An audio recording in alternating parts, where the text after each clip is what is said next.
everybody, my name is Melina. Welcome back to my channel. I talk about travel, adventure, lifestyle, all kinds of things, and today I'm going to be talking about my top 3 tips for road tripping in Portugal, because that is exactly what I just got done doing.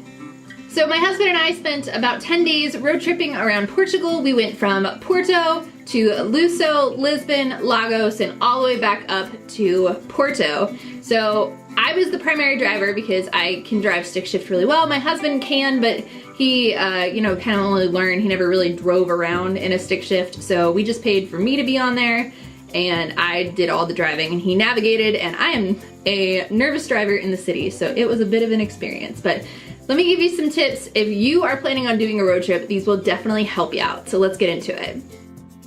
Tip number 1, don't trust your GPS. I know, you want to trust it, and you should know by now, like, all those jokes about drive straight and into a lake, and you do it anyway. But basically, it seemed like the GPS that came in the car and was on our phones and like printed directions, we had like 3 backups because I was very nervous about this. They didn't have very up-to-date maps. Like, the GPS tried to make me turn down a one-way street, like the wrong way. And I noticed at the last second and luckily saved it and decided to go straight instead. But my biggest tip is look at the arrows on the road. So you have to look down and make sure that there is a left turn arrow that way. Also, you can tell which is a one-way street. This was especially a problem in Porto by the direction the cars are parked. So the cars can only park the direction of traffic. So if you go to turn down a street and there's like no indication if you're going the right way, and you see cars parked facing you, don't turn that way. It's a one-way street going the other direction, if that makes sense. So that was a big helpful hint for me, and one we had to learn a little bit the hard way. I saved it. We did not drive down a one-way street, but we definitely almost did because the GPS told us to turn left, and that wasn't an option. So just be aware. Make sure you're looking at the arrows on the road. They're usually pretty clearly marked, and that kind of was a huge savior for me, especially in Porto. Tip number 2, be prepared for tolls. It is expensive to drive around Portugal. So gas prices are kind of high. Our car had really good gas mileage, so it wasn't really that big a deal. I think we spent €100 total on gas for like the whole trip, but we probably spent €100 on tolls. And this is we got the equivalent of an Easy Pass, which a lot of rental places do offer, so do your research. But it was amazing to not have to sit there and, figure out, okay, well, I got on here, I got off there, what do I do?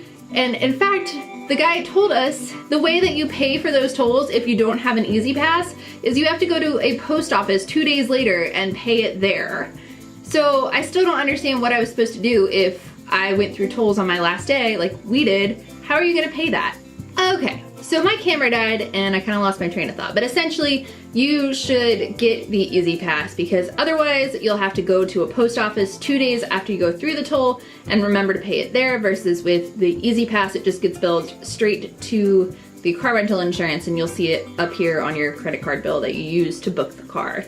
So hope that makes sense. If not, just leave me a comment down below. I'm happy to explain. Tip number 3 is when pulling into a gas station, know what side your gas nozzle is on because they don't give you much leeway. So essentially, you know how, at least in the US, there's a little arrow. If you look at your gas thing, it'll have an arrow left or an arrow right. That tells you what side of the car your gas cap is on. And our car, at least, did not have that in Portugal, so we just kind of guessed our first time, and we guessed wrong. So if you pull into a bay, especially right off the highway, it's a service station, and I like that it tells you how far you have until the next service station. That's really nice. But you pull in, if you guess the wrong side, you can't just circle around and face the other direction. So if this is the service station, all the cars are facing this way. You're not allowed to face this way.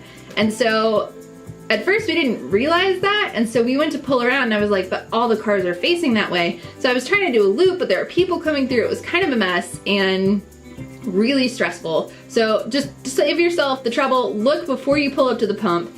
And if you do miss it, honestly, if you can make it to the next gas station, that might be your easiest way because they don't really set it up where you can pull around to a different pump, if that makes sense. So that's just something that I found that I really wish I would have known before I ventured out because I probably would have checked. So that's all the tips that I have for you today. I hope they were helpful. If you are planning a road trip around Portugal, it was so much fun and I definitely recommend. And just be confident, look at the roadways, and you'll be just fine. So I will see you guys next time. Don't forget to like, comment, and subscribe. And yeah, bye.